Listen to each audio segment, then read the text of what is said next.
ஏழில் சுக்கிரன் இருப்பது நல்லதா என்று கேட்டால், ஏழில் இருக்கக்கூடிய சுக்கிரன் ஒரு சுபகிரக சேர்க்கை அல்லது சுபகிரக பார்வையோடு அமைய பெற்றால் திருமண வாழ்க்கை நல்ல மகிழ்ச்சிகரமாக இருக்கும்.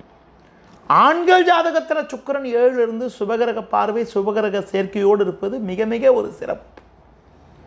சுக்கிரன் சனி ராகு கேது போன்ற பாவகிரக சேர்க்கை பெற்றால்தான் மன வாழ்க்கையில் பிரச்சனையை கொடுக்கும். இல்லை என்றால் 7 இருக்கக்கூடிய சுக்கிரன் நல்ல ஒரு சிறப்பான வாழ்க்கையை தரும். அதுபோல பெண்களுக்கு 7 சுக்கிரன் சுபகிரக தொடர்போடு இருக்கின்ற பொழுது மன வாழ்க்கை மகிழ்ச்சிகரமாகவும் சந்தோஷகரமாகவும் சிறப்பாகவும் இருக்கக்கூடிய அமைப்பானது உண்டாகும். பொதுவாக 7 இருக்கக்கூடிய சுக்கிரன் 7ஆம் சுக்கிரன் பாவகிரக சேர்க்கை இல்லாமல் இருக்கிறது ரொம்ப ரொம்ப நல்லது.